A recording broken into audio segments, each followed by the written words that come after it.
Magandang araw po sa inyong lahat.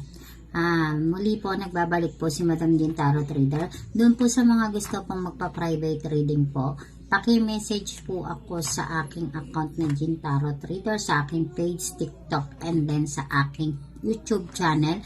Pa-subscribe and like and comment po ako. Ngayong araw po ang aking babasahing card para dun sa mga taong nakakaranas ngayon. Kunin nyo po tong aking babasahin kung kayo po ay makaka-resonate o relate po kayo sa nangyayari ngayong araw po sa aking barahang babasahin para sa inyo po.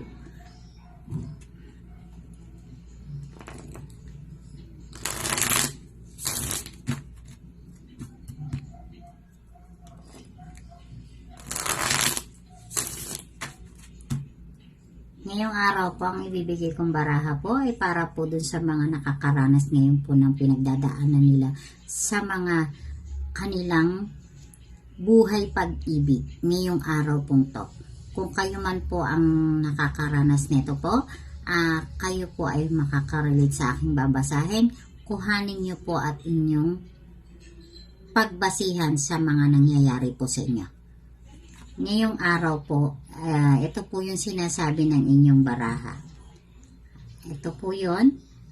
For this one, the Pentacles, and then the Three of Swords of Heart, and then the Four Cups. Ito po yung sinasabi ngayong araw po ninyo, para sa inyo po, na kayo po ay nalulungkot, and then nag-iisip na kung kayo ba ay babalikan pa ng inyong mga mahal na sinasabing LDR o long distance relationship ngayong araw po, na ngayon po ay kung sila pa ba ay babalik pa ba ang inyong mga asawa, boyfriend, girlfriend sa inyo po, na kayo ay iniwan po nila dito sa Pinas, na sila po ay lumayo, na ang pangako po sa inyo ay para sa pangarap ninyo.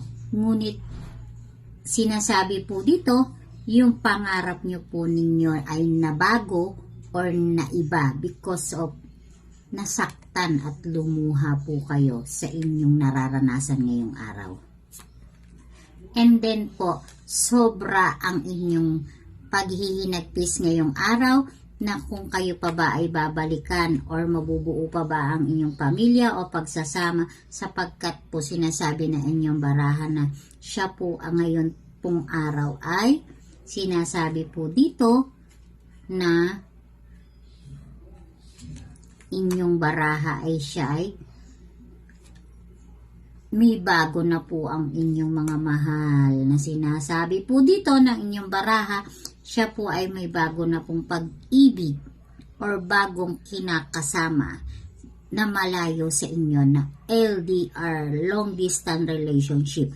Ibig sabihin po, ngayong araw pong to, na malalaman nyo sa baraha nyo po ngayon, na po ang inyong mga mahal ay siya po ay mayroon na pong iba. In short, may iba na po siya. Ibig sabihin, nasa ibang pagmamahal na po siya, na siya ngayon po ay kaya hindi po niya kayo inuwian or hindi sinasagot, or marami kayong gustong itanong, or marami siyang reasonable para malaman ninyo kung mabubuo nyo pa ba ang pamilya ninyo na muli kayo magsasama. At humihiling kayo, na sinasabi dito, the Ace of Swords, na humihiling kayo na sana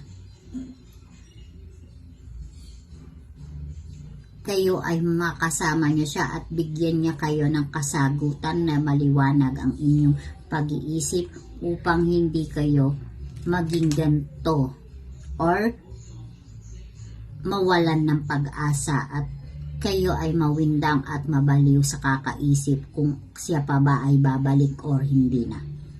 Ayan po ang inyong mga baraha, guys. And then sinasabi po dito, the last card po ay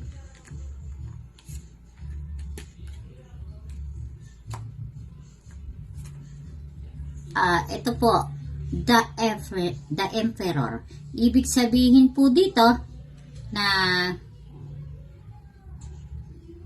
matatagalan pa na bago siya makipag-usap sa inyo or makipagkita or balikan kayo. Dahil wala pa po siyang lakas na loob para po kayo ay kausapin at tuluyan na po siyang lalayo sa inyo at kayo po ay maghihinagpis at mawawalan ng pag-asa na muling bumalik siya sa inyo.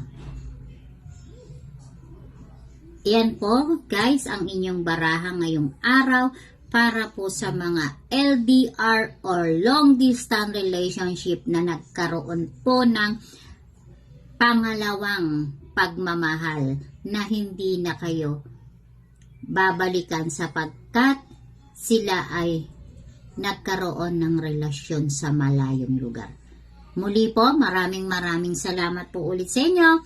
Ako po si Madam Jing Tarot Reader and then paki-follow at subscribe po ulit ako sa inyong lahat.